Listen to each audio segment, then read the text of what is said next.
여러분 반갑습니다. 이 한 주간도 주 안에서 평안하셨습니까?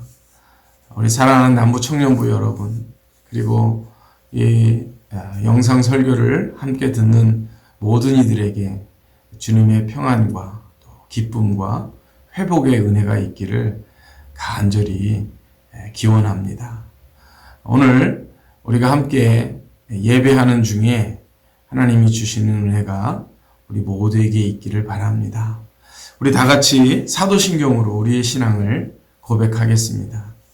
전능하사 천지를 만드신 하나님 아버지를 내가 믿사오며 그 외아들 우리 주 예수 그리스도를 믿사오니 이는 성령으로 잉태하사 동정녀 마리아에게 나시고 본디오 빌라도에게 고난을 받으사 십자가에 못 박혀 죽으시고 장사한 지 사흘 만에 죽은 자 가운데서 다시 살아나시며 하늘에 오르사 전능하신 하나님 우편에 앉아 계시다가 저리로서 산자와 죽은 자를 심판하러 오시리라. 성령을 믿사오며 거룩한 공예와 성도가 서로 교통하는 것과 죄를 사하여 주시는 것과 몸이 다시 사는 것과 영원히 사는 것을 믿사옵나이다. 아멘. 오늘 제가 여러분과 함께 나눌 하나님의 말씀은 창세기 41장 25절에서 32절 말씀입니다. 미래를 대비하라 라는 제목으로 말씀을 함께 나누려고 합니다. 본문 말씀은 우리가 설교 중에 한번 읽을 기회가 있기 때문에 그때 읽도록 하고 앞서 읽는 것은 나중에 읽는 것으로 대신하도록 하겠습니다. 지난주 모이는 교회였던 초대 예루살렘 교회가 권력자들의 박해와 핍박으로 인해 유대와 또 사마리아와 기타 여러 지역으로 흩어지게 된 사건에 대해서 말씀을 나누었습니다. 이 사건으로 인해서 초대 예루살렘 교회는 모이는 교회에서 흩어지는 교회가 되었고 지역과 인종의 경계를 넘어서 복음을 전하는 그리스도 예수의 증인이 되었습니다. 생각해보면 만일 박해와 핍박이 없었다고 한다면 모이는 교회에서 흩어지는 교회로의 변화는 없었을 것입니다. 왜냐하면 모이는 것이 더 안전하고 더 편안하게 느껴지고 든든하게 느껴졌기 때문입니다. 이런 의미에서 박해와 핍박은 하나님의 징계나 경고의 의미가 아닌 초대 예루살렘 교회의 본질과 사명을 일깨우고 회복시키는 하나님의 주권적 은혜의 개입이었다라고 평가할 수 있을 것입니다. 현재 전 세계적으로 일어나고 있는 코로나19 사태에 대하여 우리는 여러 가지 시각을 가질 수 있습니다.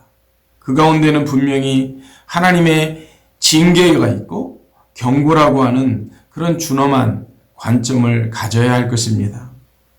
그러나 또 한편으로 생각하면 마치 브레이크가 고장난 자동차처럼 그 방향과 목적과 자제력을 상실한 채 어디론가 그저 내달리기만 하는 이 인류의 행보를 인간 스스로는 멈출 수 없기에 역사의 주인 되신 하나님께서 이 코로나19라고 하는 것을 통해 억지로 잠시 멈추게 하신 사건이라고 하는 그런 관점을 가지고 볼 수 있어야 할 것입니다. 그래서 강제 멈춤을 당한 이때에 우리는 생각해 보아야 합니다. 우리가 그동안 어디를 향하여 달리고 있는가? 무엇을 위해서 이렇게 살고 있었는가를 말이죠. 그리고 반성해 보아야 합니다. 자신을 대하는 방식에 대해서, 이웃을 대하는 방식에 대해서, 그리고 자연을 대하는 방식에 대해서 우리는 어떠했는가 하는 것을 반성해야 합니다. 더 나아가서 성도라면, 그리스도인이라면 하나님을 대하는 방식에 있어서 우리의 예배의 모습에 대하여 또 성도된 인격에 대하여 반드시 반성하는 시간을 가져야 할 것입니다. 그리고 한 걸음 더 나아가서 결단을 해야 합니다. 이제 어떻게 살 것인가? 우리는 거룩한 새로운 일상의 회복을 위해 의지적인 노력과 절제의 결단을 꼭 해야 할 것입니다. 또 하나 우리가 해야 할 일이 있습니다. 그것은 바로 새로운 시대를 준비하는 것입니다. 우리는 분명 역사의 커다란 전환점에 서 있다고 할 수 있습니다. 삶의 방식과 배움의 방식과 소통의 방식이 큰 변화를 겪고 있습니다. 한 예로 비대면 접촉이라고 하는 새로운 방식이 점차 일상이 되어가고 있습니다. 학교, 직장, 사회, 그리고 교회까지도 이러한 새로운 방식을 강력하게 요구받고 있습니다.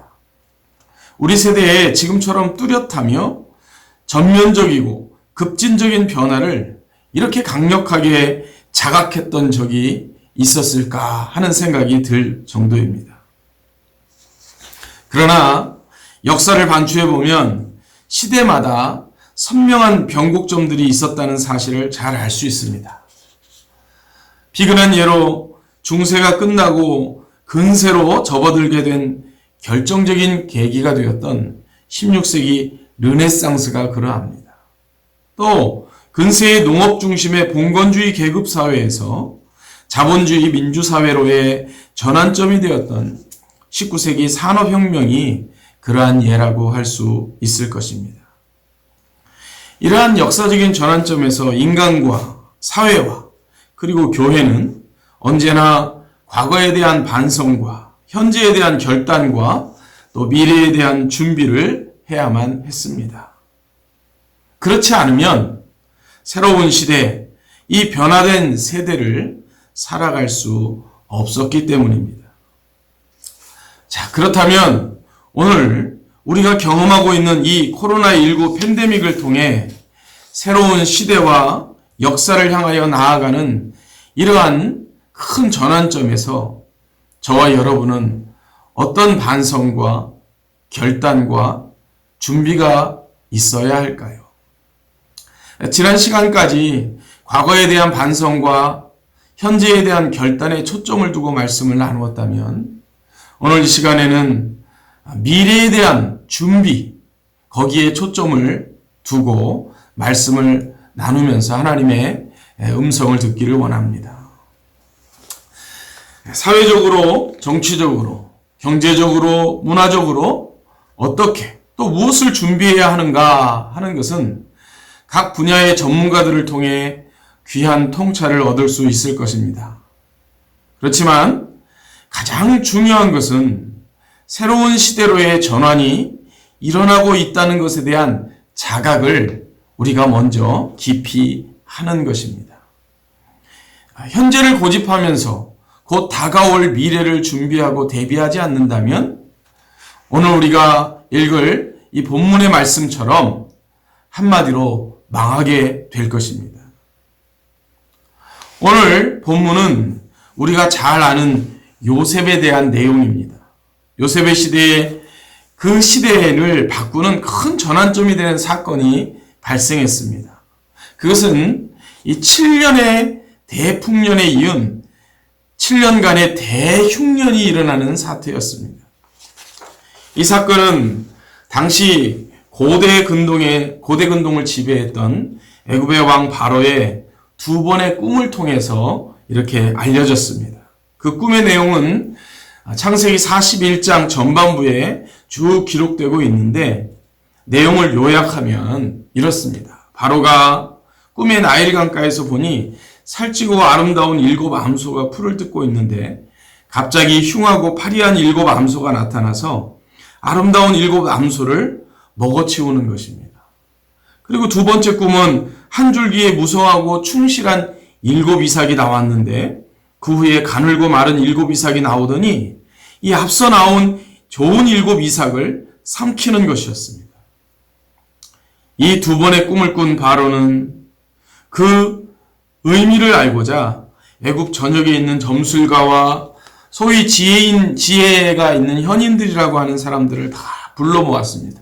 그리고 그들에게 그 꿈의 내용을 이야기해주고 그 의미가 무엇인지를 해석해 달라고 요구했습니다. 그러나 그 중에 아무도 그 꿈의 의미를 해석하는 자가 없었습니다. 많이 답답했을 것입니다.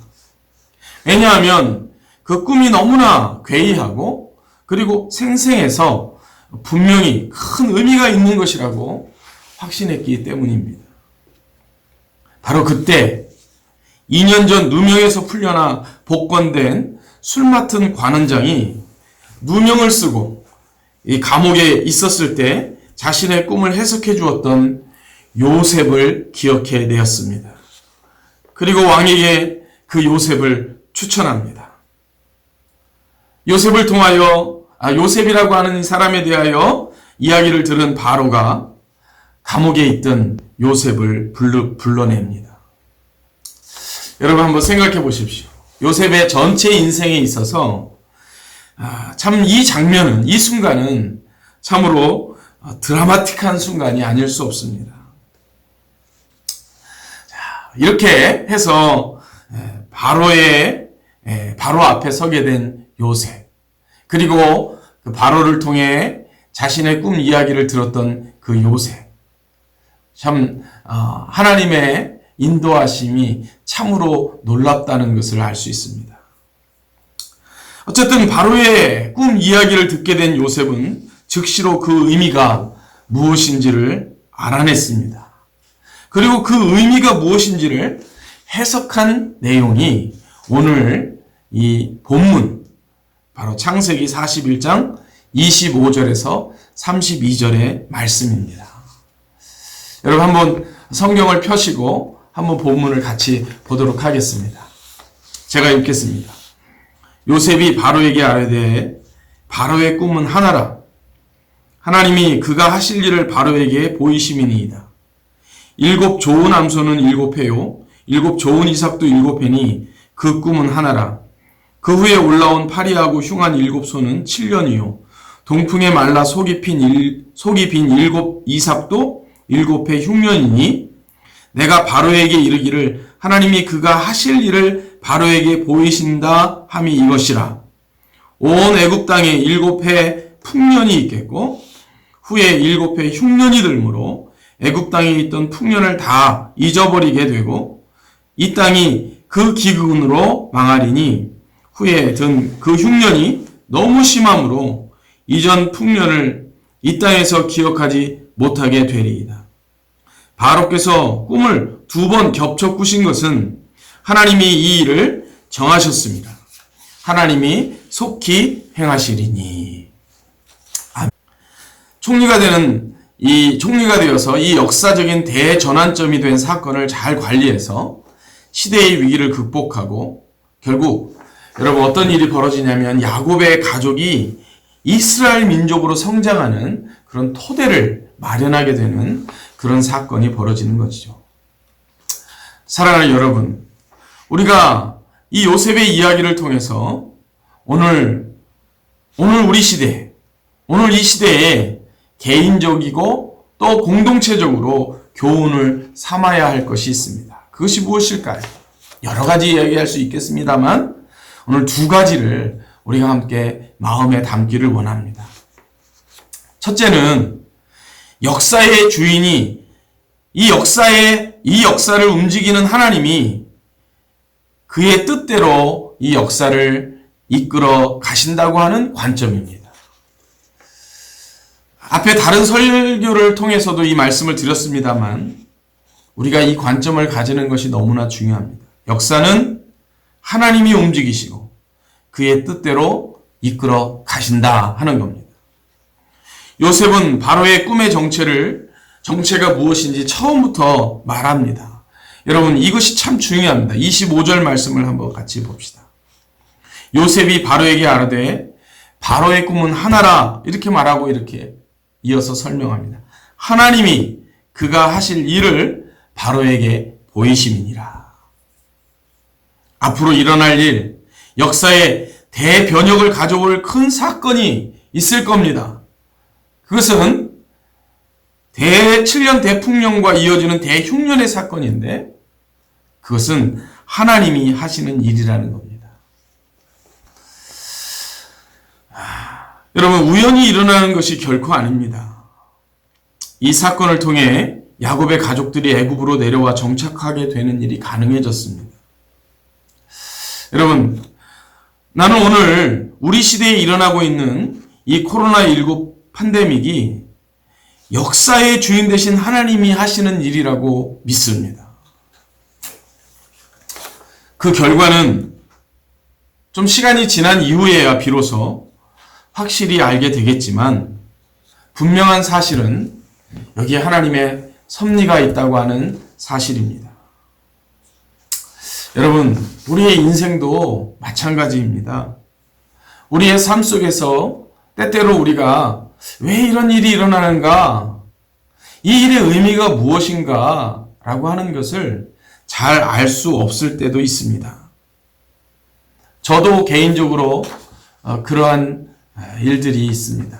사실은 지금도 왜 그때 그 사건이 일어났는가, 왜 그런 일들이 나의 삶 속에 또는 내 주위에서 발생했는가라는 것을 아직도 그 해답을 잘 모르는 그런 사건이 있습니다.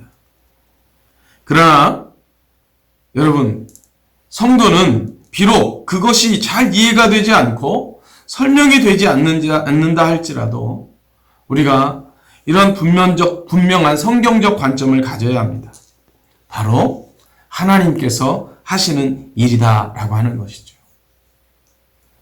그러므로 성급하게 원망하거나 또는 낙심하지 말아야 합니다.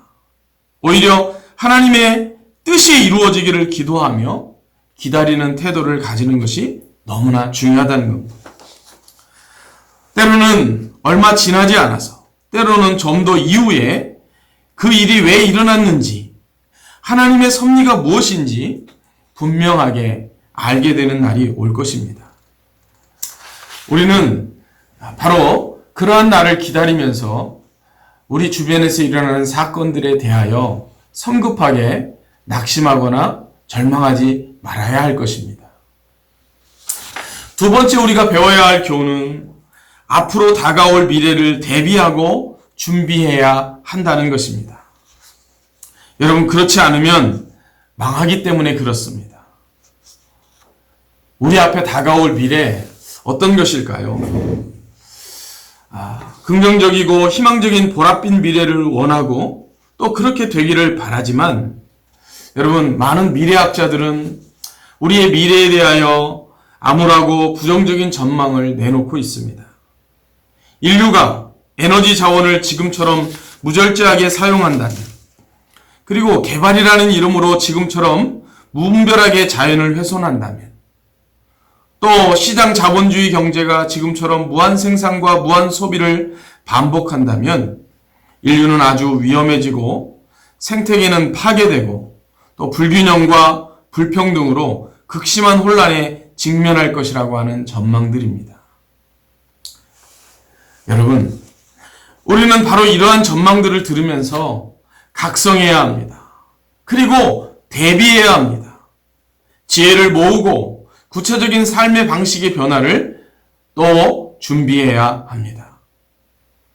저는 여러분들 가운데 이러한 미래의 문제를 대비하는 일에 능력과 은사를 발휘하는 인물들이 많이 일어나기를 기도합니다. 정치, 문화, 환경, 과학, 경제 등 다양한 분야에서 앞으로 다가올 이 위기의 미래를 변화시키고 또 잘 준비할 수 있도록 돕는 일에 헌신하는 그런 지체들이 여러분들 가운데서 많이 일어나기를 바랍니다. 그러나 개인적으로 여러분 자신의 미래는 어떻게 준비하고 있는지 돌아볼 수 있기를 바랍니다. 앞으로 살게 될 미래를 위하여 어떤 구체적인 계획과 방향을 가지고 있습니까? 미래를 위한 준비로 여러분 시간을 어떻게 관리하고 있습니까? 여러분의 재정은 어떻게 관리하고 있습니까? 여러분 건강을 어떻게 준비하며 대비하고 있습니까? 여러분, 이전에도 한번 말씀드린 적이 있습니다만 히브리서 9장 27절 여러분 이렇게 말씀합니다. 한 번 죽는 것은 사람에게 정해진 것이요 그 후에는 심판이 있으리라. 여러분, 인생은 궁극적으로 아무도 피할 수 없고 또 모두가 반드시 직면해야 하는 미래가 있습니다. 그것은 바로 죽음과 하나님의 심판이라는 것입니다. 이것이 우리 모든 인류에게 정해진, 인간에게 정해진 궁극적 미래입니다. 이것이 성경이 우리에게 가르쳐주는 인생의 궁극적 미래라는 겁니다. 이것은 아무도 회피할 수 없습니다. 그리고 누구도 면제되지 않는 것입니다. 자, 그렇다면 여러분, 이 하나님의 심판이라고 하는 무서운 미래를 우리가 잘 인식하고 있습니까? 잘 인식해야 이것을 준비하고 대비하지 않겠습니까?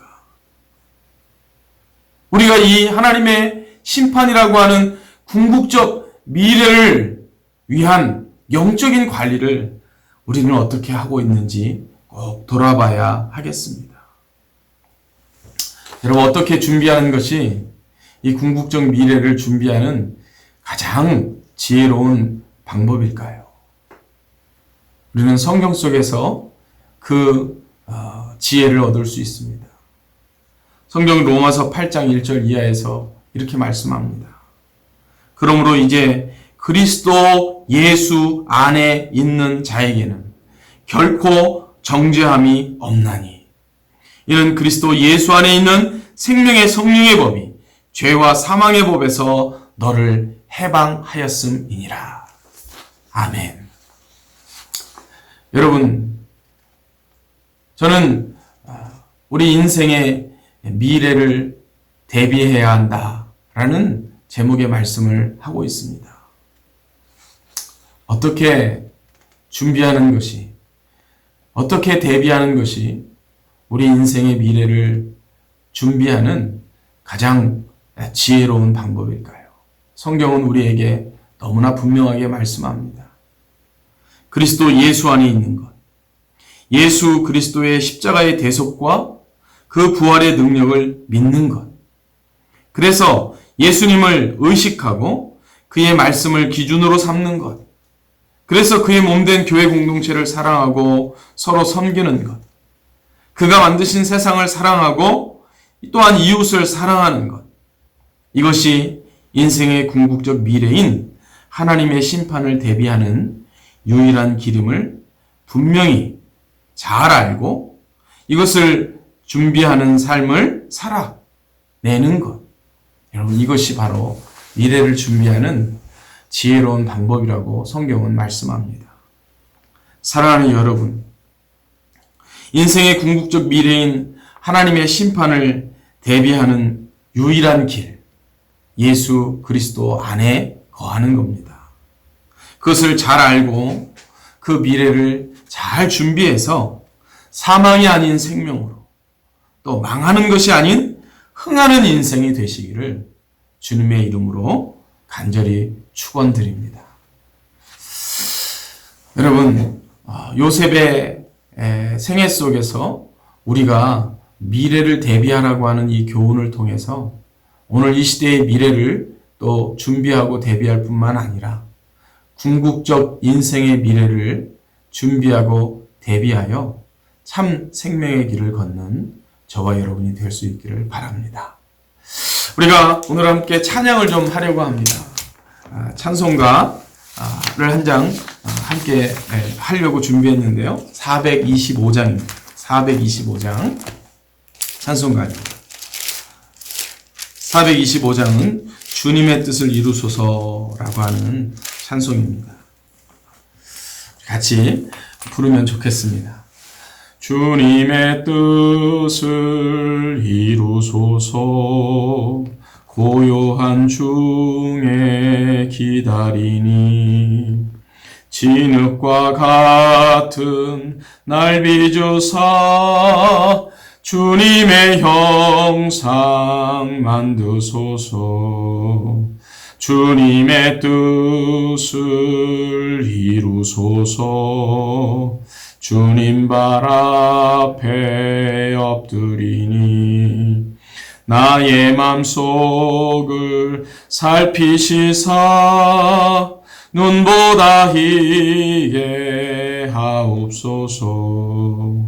주님의 뜻을 이루소서. 병들어 몸이 피곤할 때 권능의 손을 내게 펴사 강건케 하여 주옵소서. 주님의 뜻을 이루소서. 온전히 나를 주장하사 주님과 함께 동행함을 만민이 알게 하옵소서. 아멘. 우리 잠시 기도하겠습니다. 역사의 주인이 되시는 하나님 아버지, 오늘 우리에게 우리의 삶에 일어나는 모든 일들이 하나님이 하시는 일들인 줄 믿습니다. 개인적으로도 공동체적으로도 그리고 전 세계적으로 일어나고 있는 이 코로나19 사태 속에서도 하나님의 뜻이 이루어지기를 간절히 바랍니다. 하나님 아버지, 우리가 성급하게 낙심하거나 때로는 우리가 이해할 수 없는 일들이 벌어질 때에 하나님 그 일들 앞에서 절망하는 일이 없도록 우리를 붙들어 주시옵기를 원합니다. 하나님의 섭리가 있는 줄 믿고 인내하고 기다리며 하나님의 선하신 뜻이 이루어지기를 기도하며 바라는 우리 모두가 되게 하여 주옵소서. 또한 우리 앞에 일어날 일들을 준비하고 대비하는 지혜가 우리에게 있게 하여 주옵소서. 하나님 아버지, 또한 인생의 궁극적 미래인 죽음과 하나님의 심판을 준비하며 살아가는 지혜로운 우리 모두가 되게 하셔서 예수 그리스도 안에서 결코 정죄함이 없고 결코 무서운 심판이 없는 우리에게 주신 이 복음의 기쁨을 누리고 또 살아가는 우리 모두가 되게 하여 주옵소서. 예수님의 이름으로 기도하옵나이다. 아멘. 이 한 주간도 하나님의 섭리를 믿고 또 하나님께서 행하시는 일들 가운데 믿음으로 한 걸음 한 걸음 살아가는 저와 여러분들이 될 수 있기를 바라고 또 다음 주에 기쁨으로 만나겠습니다. 샬롬.